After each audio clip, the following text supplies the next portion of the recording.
10ஆம் வகுப்பு கணிதம் பயிற்சி 7.1 மூன்றாவது கணக்கு. ஓர் உள்ளிடற்ற மர உருளையின் வெளிப்புற ஆரம் மற்றும் நீளம் முறையே 16 சென்டிமீட்டர் மற்றும் 13 சென்டிமீட்டர் ஆகும். அதன் தடிமன் 4 சென்டிமீட்டர் எனில் உருளையின் மொத்த புறப்பரப்பு எவ்வளவு அப்படின்னு கேட்டிருக்கு. அப்போ இந்த உருளையில் வெளிப்புற ஆரம் கொடுத்தாச்சு 16. அதே போல் அதனுடைய நீளம் கொடுத்துருக்கு. நீளம்னா இங்கே நம்ம உயரம்னு சொல்கிறோம். 13 சென்டிமீட்டர் கொடுத்தாச்சு. அதனுடைய தடிமன் கொடுத்துருக்கு 4. இப்போ தடிமனை வச்சு நம்ம உள்புற ஆரம் கண்டுபிடிக்க போகிறோம்.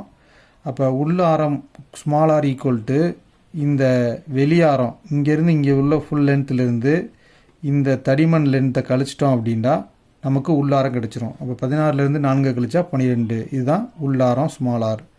இங்கே நீளம்னு கொடுத்ததை தான் நம்ம உயரம்னு எடுத்துக்க போகிறோம் 13 சென்டிமீட்டர்.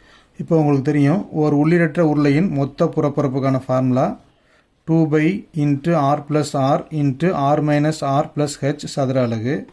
அதில் நமக்கு தெரிந்த மதிப்புகளை பிரதிக்கிட்டுறோம். இப்போ 2 அப்படி எழுதிக்கணும். பைக்கு பதிலாக 22/7. கேபிட்டல் ஆர் அப்படிங்கிறது வெளிப்புற ஆரம் 16, ஸ்மால் ஆர்னா உள்புற ஆரம் 12. அதே தான் வெளிப்புற ஆரம் 16, உள்புற ஆரம் 12, உயரம் இங்கே 13. 2 × 22/7. இந்த ப்ராக்கெட் உள்ள ரெண்டையும் கூட்டிக்கலாம். குறிகள் சமமாக இருந்தால் கூட்டணும். இப்போ கூட்டினா 28. இங்கே குறிகள் சமமாக இருக்கிறது 16, 13. இது ரெண்டையும் கூட்டிக்கலாம். அப்போ 29 - 12. இப்போ 7, 28 இது ரெண்டுமே 7 மடங்கு. அப்போ நம்ம 7ஆல் வகுத்துடலாம். 1 7, 7 14, 3 21, 4 7 28. அடுத்து இந்த 2ஐயும் 22ஐயும் பிரிக்கிடலாம். 2 22 44 ப்ராக்கெட்டில் 4. இப்போ இது ரெண்டையும் கழிச்சா நமக்கு வர்ற விடை 17. இப்போ இந்த 3 எண்ணையும் பெருக்கிட்டால் நம்மளுக்கு ஃபைனல் ஆன்சர் வந்துடும். அப்போ 44 × 4, 4 16க்கு 6, மிச்சம் 1, 4 16 1 17, 176. 176ஐயும் 17ஐயும் பெருக்கிறோம். 7 42க்கு 2, மிச்சம் 4, 7 49, 53க்கு 3, மிச்சம் 5, 7 1 7, 7ஓட 5 கூட்டினா 12.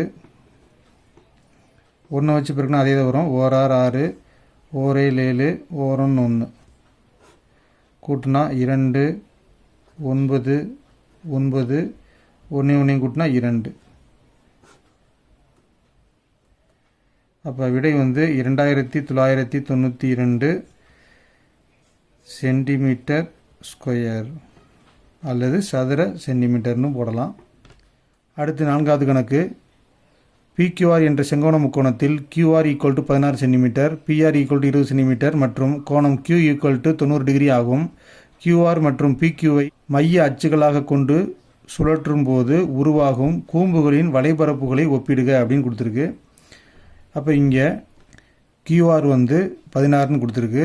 அது மாதிரி PR 20ன்னு கொடுத்துருக்கு. கோணம் Q 90 டிகிரின்னு சொல்லியிருக்கு. அப்போ இந்த மாதிரி தான் நம்ம செங்கோண முக்கோணம் வரையணும். அப்போ இந்த படத்தை பொறுத்த வரைக்கும் PQவை அச்சாக கொண்டு இதை சுழற்றும் போது இந்த மாதிரி ஒரு கூம்பு ஏற்படுது.